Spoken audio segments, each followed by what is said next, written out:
All right, folks, we're going to go ahead and get started this evening. This is a regularly scheduled Greer City Council meeting called and convened this evening on April 11th, 2017. Having called the meeting to order, I would ask if you would like to stand with council as we lead in the Pledge of Allegiance, and then I will offer an invocation for our council this evening. I pledge allegiance to the flag of the United States of America and to the republic for which it stands, one nation, under God, indivisible, with liberty and justice for all.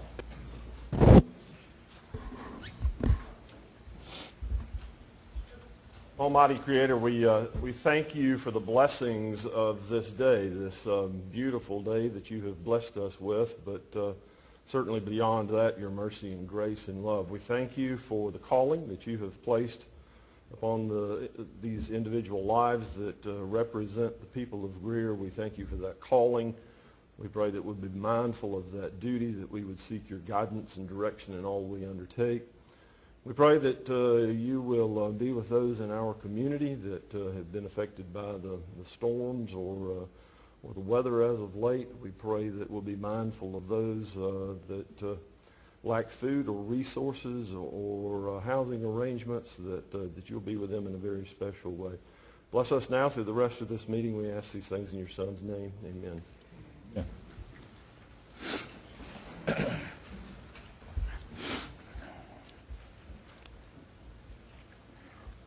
We set aside time at the first of each meeting for residents to address items that are on our agenda. We have some folks that have indicated that they would like to do so this evening, and certainly they are going to be welcome to do that. I do want to preface that by letting you know that item ordinance number 10-2017 will be held over. We will not be discussing it this evening at the request of the owner-developer. They have asked that it be held over until they can provide staff and council with more information in regards to the project. So if you wish to speak, I will identify the three that have indicated that they would like to do so. When I do, if you will come to the podium, we'd like to have a record of your comments, and if you would, please identify yourself as well as your address, please. So with that, Mr. Scott Withrow, if you'd like to address council, the floor is yours.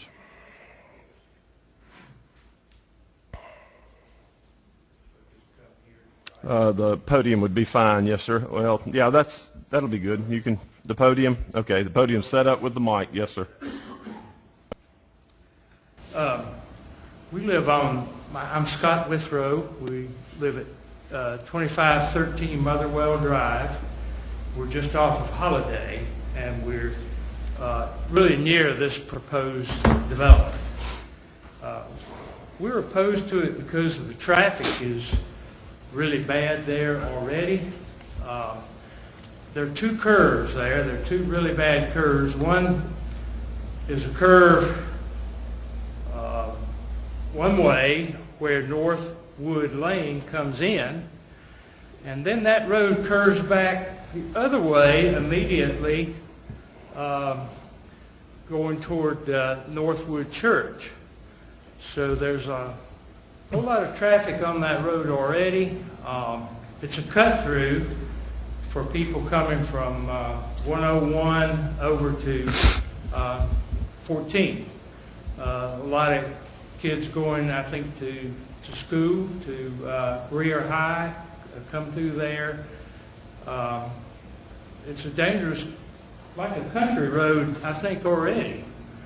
And so I think putting any kind of development as has been proposed on there is really, they're going to have to feed into Holiday or Ansel School Road somewhere, even if the entrance was on Northwood Lane. It's going to feed traffic, a tremendous amount of traffic through there. And I see a lot of people speeding through there to begin with.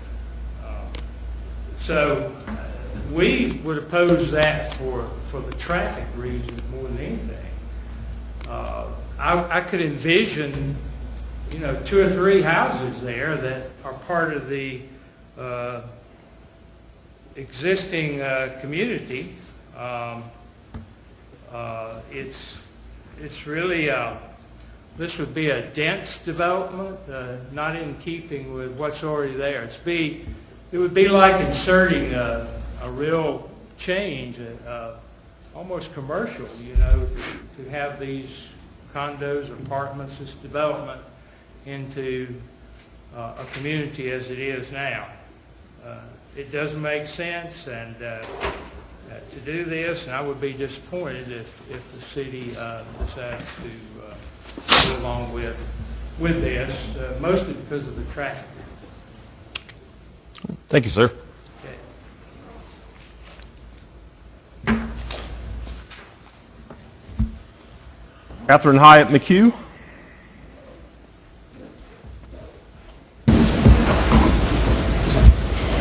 My name is Catherine Hyatt McHugh. I reside at 604 Bay Lane in Greer. I live in Chestnut Hills Plantation subdivision, which is right off the Emerson School Road. I am in a subdivision that is one of 3 presently there. I am in agreement thus far with all the concerns which have been voiced by other citizens who will be impacted by the building of these townhomes within the area designated during this meeting. Therefore, I'm going to try not to be redundant in my remarks because I understand Dr. Ken Baker wrote council members a letter, and it was in detail, and he and I both spoke last time and voiced many of the same concerns. I did do some independent research about the housing business within Greer because I wanted to be an informed citizen before I spoke to you tonight. I found that the median cost of a house in Greer is $176,900. The price per square foot is $104, which is comparable to my home price, although I did pay more than the median cost. Without knowing the cost of these townhomes, but because of their size, I am assuming the price would be considerably lower. I wish to be corrected if I am wrong in this assumption. Thus, I am concluding that my property value will become significantly lower, and it compromises my investment, especially since I have made some nice improvements to update my home, my yard, and add it to the initial value of my home. I feel others in my surrounding areas, in the homes and subdivisions, share my concern in this matter as well. I look at the comparable of homes within this area, and I looked at them before I purchased my home, and that's what I based it on. I found most yards in my subdivision had within 3/4 of an acre lot size, quite suitable for my 3-bedroom home. The week before last, I rode around my surrounding area. I was searching for townhomes within this area so that I could have a visual in my mind what size comparisons, both lot and home sizes, that the impact of a build would have. I was also interested in surrounding entrances and roads because I wanted to see how the management of these factors were handled and how amenities such as a pool, retention ponds, playgrounds, I wanted to see how this was handled. I looked, but I didn't find any areas because there were no townhomes within our neighborhoods. Now I still find myself at a loss trying to visualize what 62 townhomes, a playground area, a pool, and 2 retention ponds would look like on 6.5 acres of land. So many residences on such a small acreage. Who is to maintain the pool and playground areas? Will there be someone on site to address these issues? Is the assumption that there will be an HOA to help guide and maintain this development? We don't have an answer to a lot of the questions we have. I presume that few, if any of you serving on council, have ridden to the area to access exactly what we are talking about when we refer to our concerns, including the traffic ones. Pictures cannot fully describe it. This land resembles a forested island surrounded on all 4 sides by 4 2-lane roads, not lending themselves efficient for an entrance. There are deep ditches on 3 sides outside the property perimeter. Just because the number of homes is great is no reflection that this project should be deemed progress for this area, nor is it in line with the existing development of the housing within the zone I now live. I'm sure not necessarily a need, but money may be a deciding factor in the decision to continue with the plans for this project, even though we in attendance tonight may not be assured that all the study that we deem necessary will take place prior to moving ahead with this project. If any of you happen to live in my subdivision and you were facing this as a possibility which would impact your life, I dare say, with all due respect, you would also be standing behind this podium. You would be exercising your civil right to voice opposition just as I am. I thank you for your time, and I thank you for the opportunity to speak. And I speak from the bottom of my heart. I am a Christian. I bear no ill will towards anyone. But 64 homes, you need to see this acreage. I cannot imagine the concrete, no yards, the streets, the parking situation, the traffic. My neighbors on North Woods Lane, I know, are going to go from no traffic to tons and tons of traffic. And it's going to be nonstop. And I just don't see this happening and being progress in this area. And I'm sorry I feel like that, but I have to tell you what I feel in my heart is the truth. Thank you. Thank you.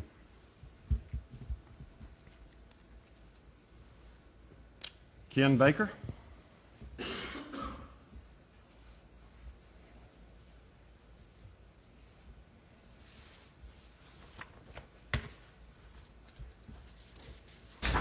Yes, I'm Ken Baker. I reside at 2450 Northwood Lane, along my lovely wife and our 3 children.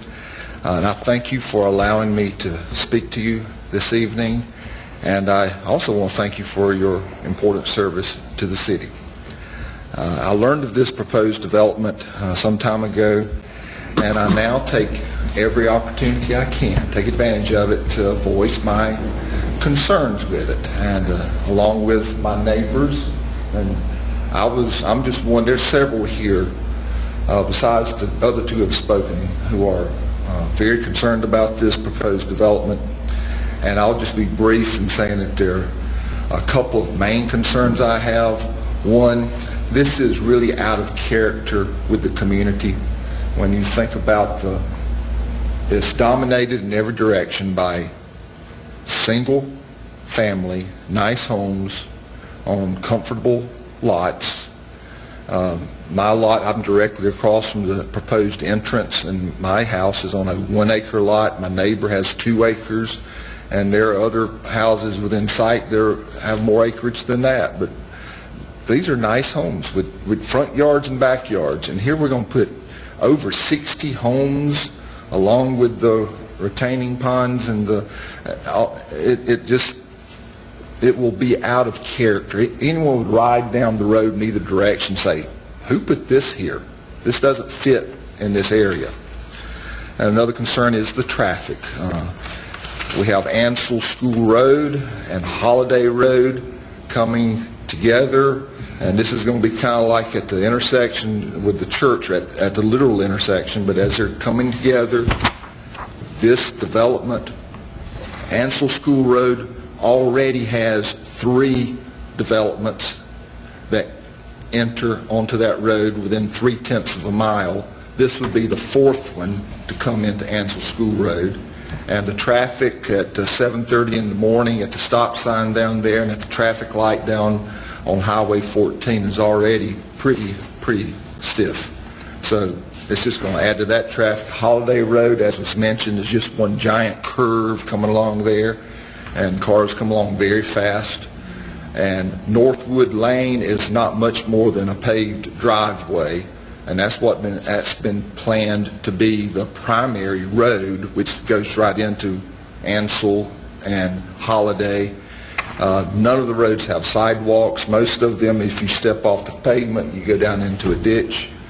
and narrow roads with this development put right in the middle of it. It's basically we have a bottleneck in the making. It's being designed almost for that purpose, it seems. I would say, we'll just summarize it. Too many houses in too little a space. They will be of too little value in comparison to the other properties all around, and way too much traffic will be added to the neighborhood. Thank you. Sir.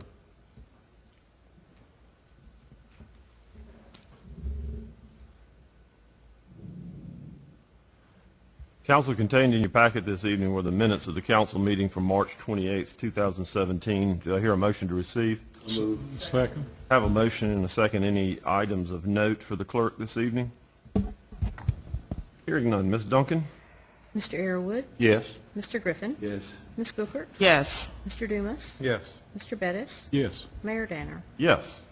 With that, we'll move to the administrator's report. Mr. Driggers? Thank you, sir. Only a couple of calendar items to share with you this evening. Saturdays have certainly been busy for us here in the city over the last several weeks and will continue as we move forward. Many of you had the opportunity to come out and participate with us a couple of Saturdays ago for our baseball opening day. That was a great day of celebration here in the community. Mayor Pro Tem Bettis had the opportunity to throw out the opening pitch that day. We appreciate that, and a couple other members of council were able to join us. It was a great day out there as our community continues the tradition of baseball opening day in Greer. This past Saturday, we were back at Century Park for the Egg-tastic egg hunt event. Thousands of children descended on Century Park Saturday. It was a beautiful day. And tens of thousands of eggs that were placed in the park for children in our community to come and participate in that event. Several of you had an opportunity to come by and share in that this past week as well. We appreciate our recreation department and what they were able to provide for our community in that event. But as we continue to move forward, a couple of calendar items for you to consider. Our International Festival will be held here at City Park on our grounds here. That is April 22nd, Saturday the 22nd. So we look forward to that day of celebration here in our community as we recognize and celebrate the diversity of Greer as a community. We also have coming up on April 29th our annual Spring Cleaning Day, formerly known as Amnesty Day, but we're trying to let folks know that this is an opportunity for them to get those items out of the garage, under the house, bring those out to the recycling center so that we can collect those. We'll have shredding that'll be taking place that day. We'll have the opportunity to collect insecticides, paints, those types of things that we normally would not be able to collect at curbside. So it is a wonderful day for our community to bring those items in, and we will properly dispose of those. Again, that is happening on April the 29th, that Saturday as well.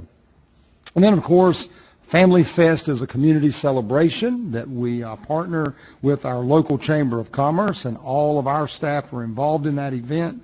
But on May 5th and May 6th, Friday and Saturday, all of downtown will be transformed as we celebrate the annual Family Fest event here in downtown. Looking forward to all of those items. We'll have some additional information that will be sent to you by email with some details on those events so that you can place those on your calendars. And at this time, with your permission, I'd like to ask David Seifert, our Chief Financial Officer. David and I work very closely together along with our HR department in managing our partial self-funded insurance program. And also our wellness program. We monitor this very, very closely. We share with you at least twice a year, once during your planning retreat, and then at least once also in a separate time, like tonight. We like to share information with you about that self-insured program, that partial self-insured program, the success of that program, and we certainly want to make sure if there are questions or concerns that you have about how that program is functioning, we want to be able to address those and make sure we get to you the answers that you would need concerning that program. So, Mr. Seifert, if you would please, I think you've got some introduction with our team that works with us in this program. Well, thank you, Mr. Driggers.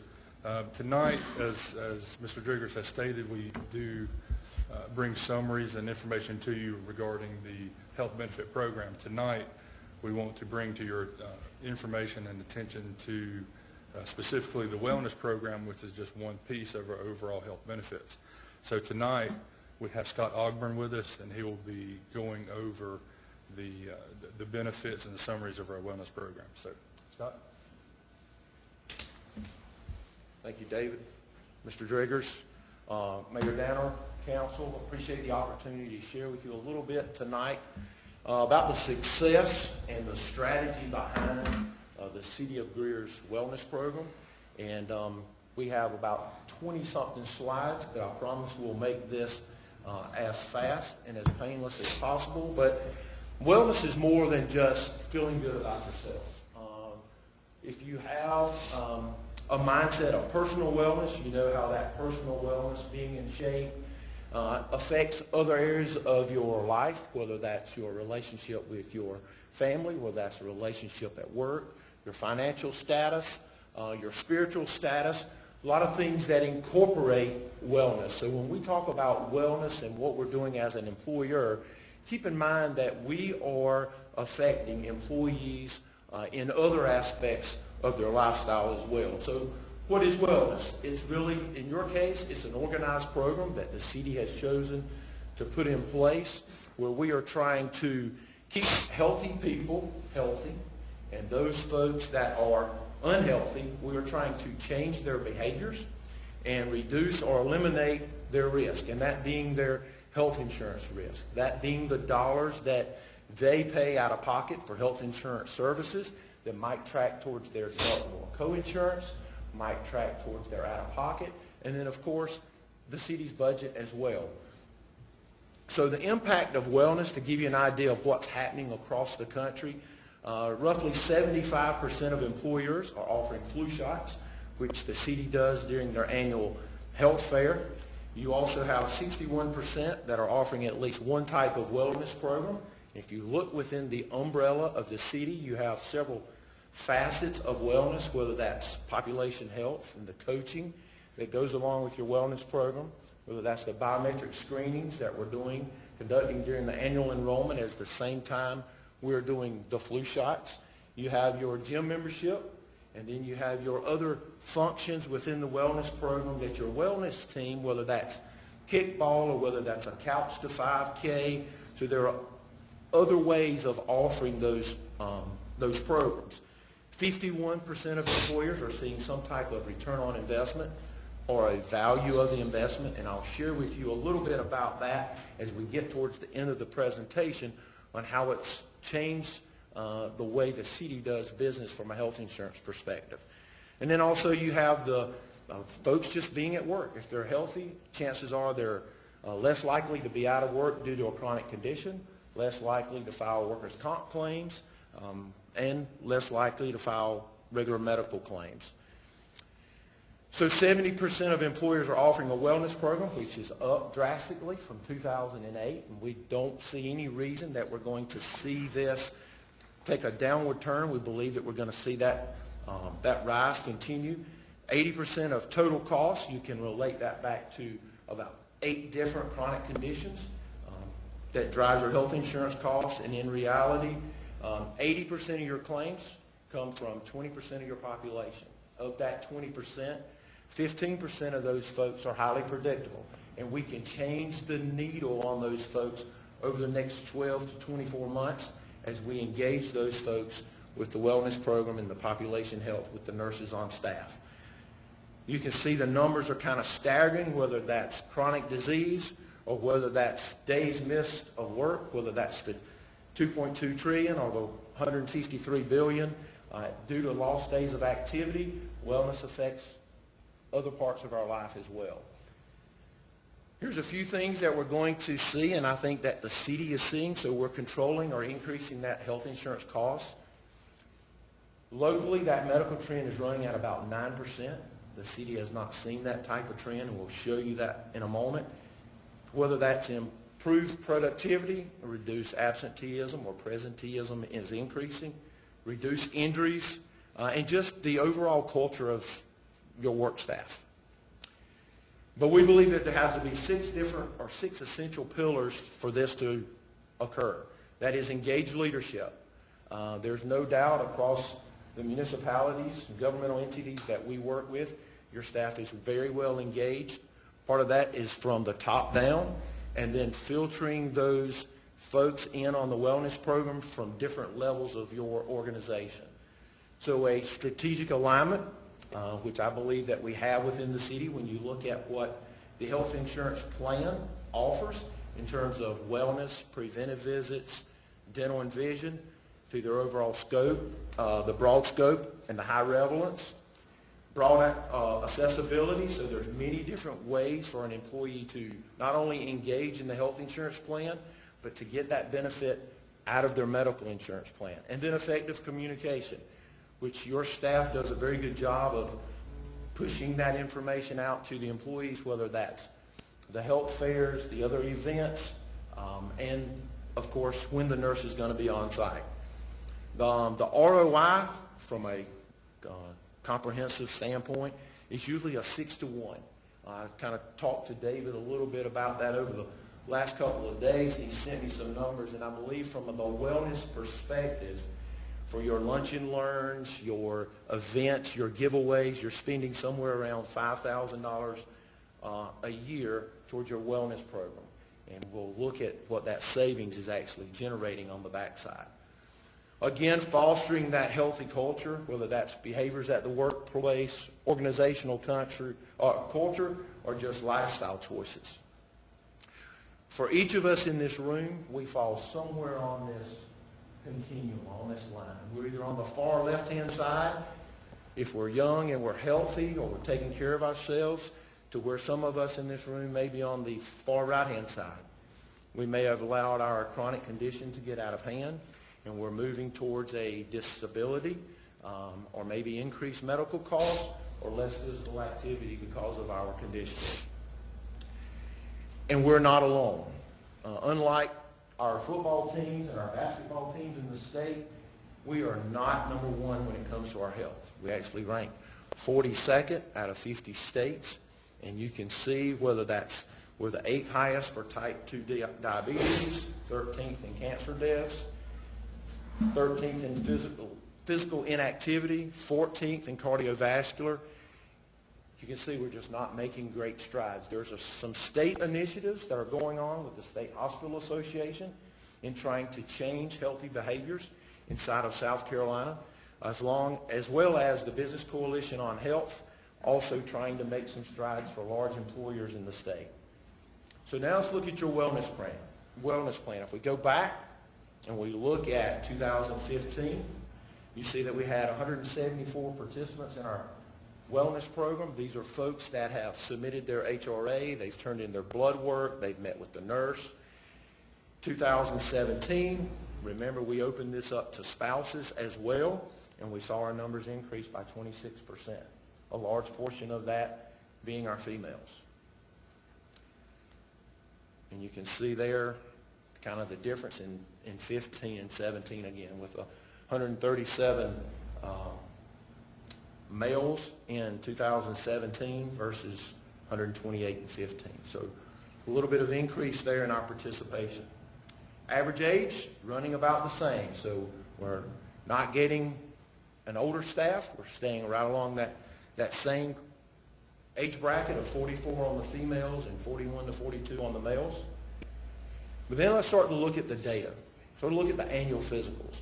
Annual physicals, you look back in 2015, you saw that we had 19 ladies turn in their annual physical. That could be their routine annual physical, that could have been a mammogram or pap smear.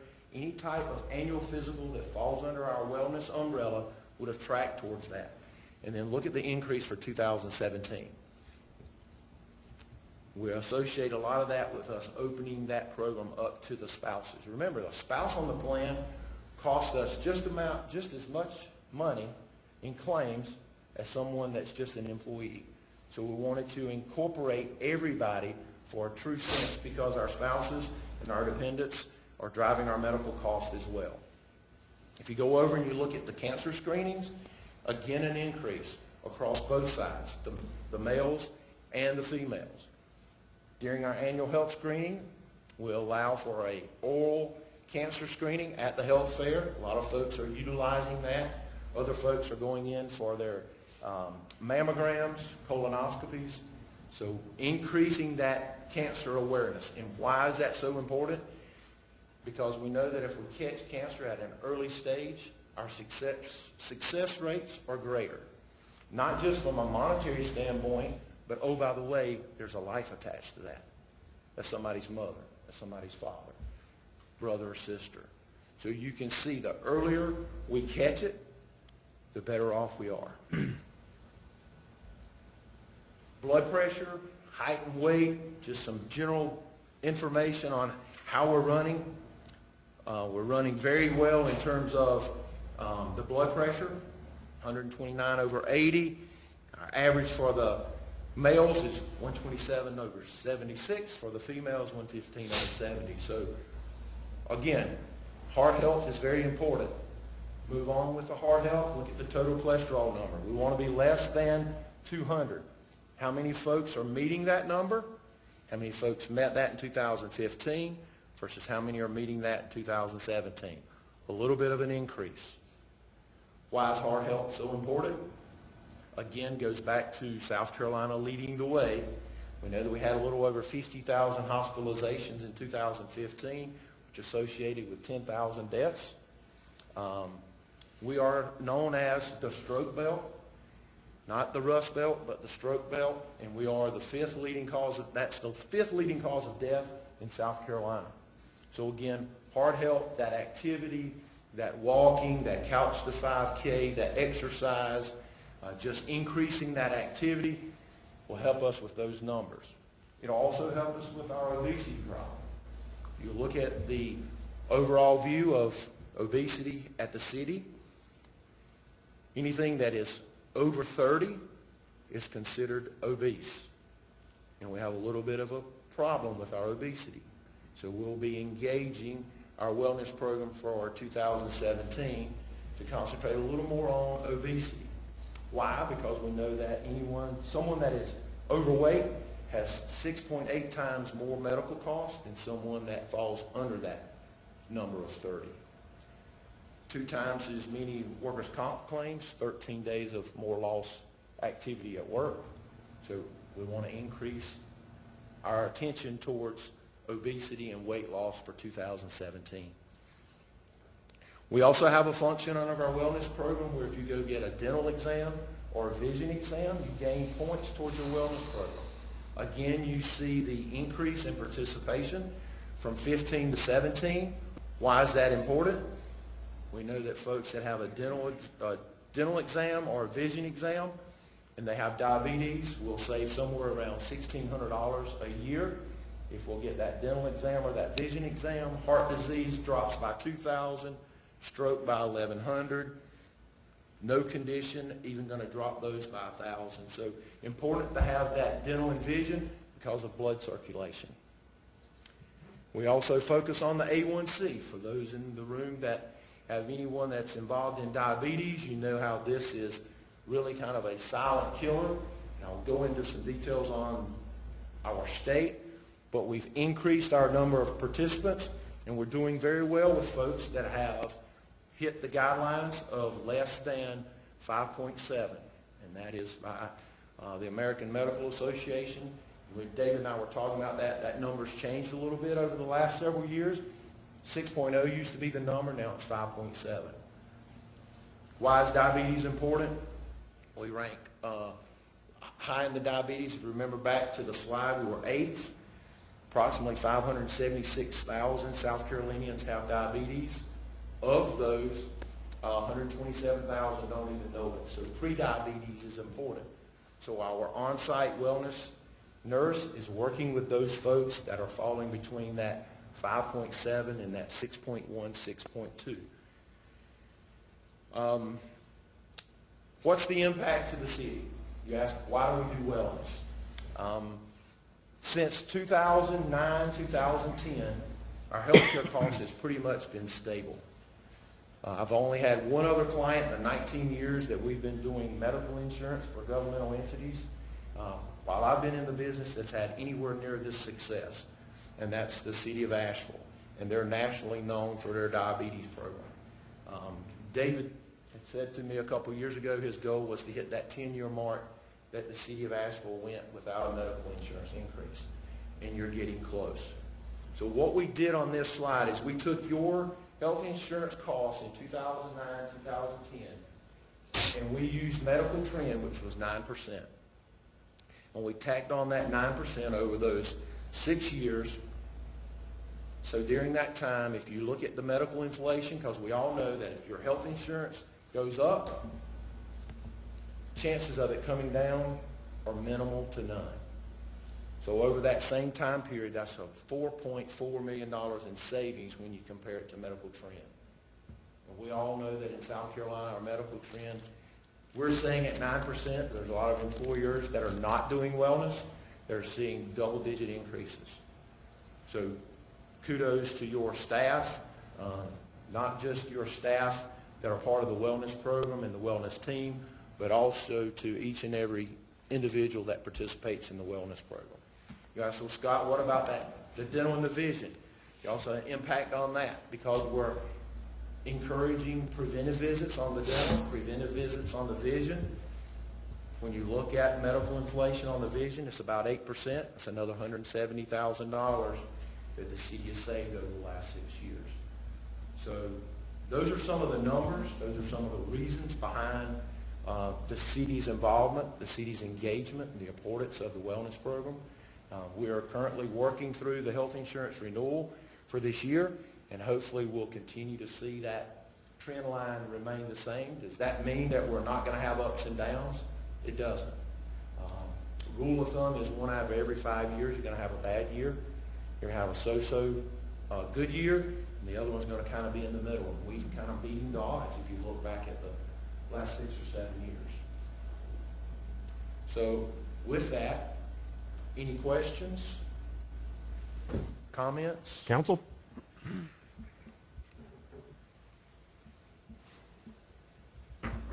Scott, are you working with other cities or other entities that you share the success that we're having to help them make decisions? I'm trying to think when it was. 2 years ago, I believe it was, we worked with the city of Clemson. The city of Clemson was doing a little bit of wellness. It was more on a voluntary, non-invasive type structure. They wanted to look at something different. So they came over and were looking at going partially self-funded at the same time. They met with your staff. We have basically implemented the exact same program at the city of Clemson that we have at the city of Greer. And this past year, for the first time, they have seen the same results that you're seeing with no increase whatsoever. We do the city of Malden. They have a similar structure to what you have. Their average increase over the last 5 years has probably been about 4%. So for folks that are engaging in the wellness, we're seeing great success. And we've had some municipalities that came on board, did not want to have wellness.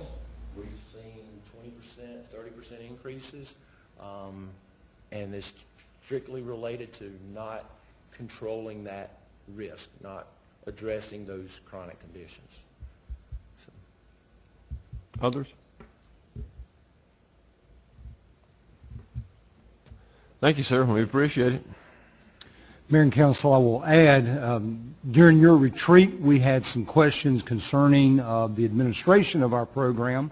We had an opportunity to meet with our wellness team and evaluate that, and we are going to be making some changes to that moving forward. We think it was we actually think it was a very good idea that Mr. Griffin brought forward. questioning whether or not it was in our best interest to provide partial credit as folks are working through that program. And we have evaluated that, and we are going to be able to make some changes to that moving forward. So we think that was a very, very good recommendation. We had done that previously. We made some changes over the last couple of years, and we certainly see that there are advantages to that as we move forward as well. So, Mr. Griffin, thank you for providing that feedback to us, gave us an opportunity to reevaluate, and we'll continue to see some changes moving forward.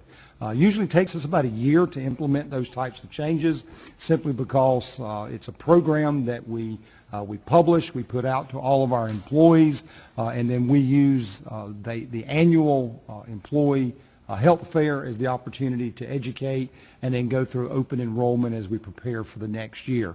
So we are making some changes in the current year as we are able to modify our existing program, but the changes that we would see would be very clearly defined, identified, and communicated to all of our team. Again, not from the points perspective, but how those points can be earned and that there can be partial credit versus all or none. And we think that was a very good idea. Great. That concludes our report. Thank you, sir. Council, we'll move to items of old business. You have a couple before you this evening, the first of which is the second and final reading of ordinance number 8-2017. This is an ordinance to provide for the annexation of properties owned by Scott and Diane Milks located at 310 and 365 Mariah Drive by 100% petition, and to establish a zoning classification of R10 for said properties. Ms. McCormick, do you have any additional information or updates in regards to ordinance number 8-2017? Mayor Danner, thank you. No updates to that ordinance at this time. Entertain a motion to receive. So moved. Second. Floor is open for discussion. Questions? Comments? Ms. Duncan? Mr. Earwood, Yes. Mr. Griffin, Yes. Ms. Booker, Yes. Mr. Dumas, Yes. Mr. Bettis, Yes. Mayor Danner. Yes. Council's second item before us this evening is the second and final reading of ordinance number 9-2017. This is an ordinance to provide for the annexation of property owned by Keenan and Whit Properties, LLC, located at 201 North Buncombe Road by 100% petition, and to establish a zoning classification of C3 for said property. Ms. McCormick, any new or additional information in regards to ordinance number 9-2017? Yes, sir, Mayor Danner, thank you. The property was a portion being rezoned, and it has been split officially. The new tax map number is T016-000-204-612. So now a portion can fully be annexed as a complete parcel into the city. Thank you. Council, take note of that. I'll entertain a motion to receive. So moved. Second. I have a motion and a second. Floor is open for discussion. Questions? Comments? Ms. Duncan? Mr. Earwood, Yes. Mr. Griffin, Yes. Ms. Booker, Yes. Mr. Dumas, Yes. Mr. Bettis, Yes. Mayor Danner. Yes. Council, last item before us this evening is the second and final reading of ordinance number 10-2017. I believe staff has a recommendation in that regard. Yes, sir, thank you. The request is to table ordinance 10-2017 to allow the project to move through the Planning Advisory Committee before final annexation. Based on the recommendation of staff, do I hear a motion to table the ordinance 10-2017? So moved. Second. Any additional information required at this time? Just a procedural tabling, does that require councils calling it back out? We would prefer that we would hold over versus tabling. Holdover gives the opportunity for the property owner to, or developer, to bring it back at his Correct. committee. Does not allow council to, it does not require council to take action to bring it back. A holdover would allow staff to bring that back once that information has been received. Ms. Duncan, who made the motion? I need to amend my motion to Holdover, please. I'll amend my second.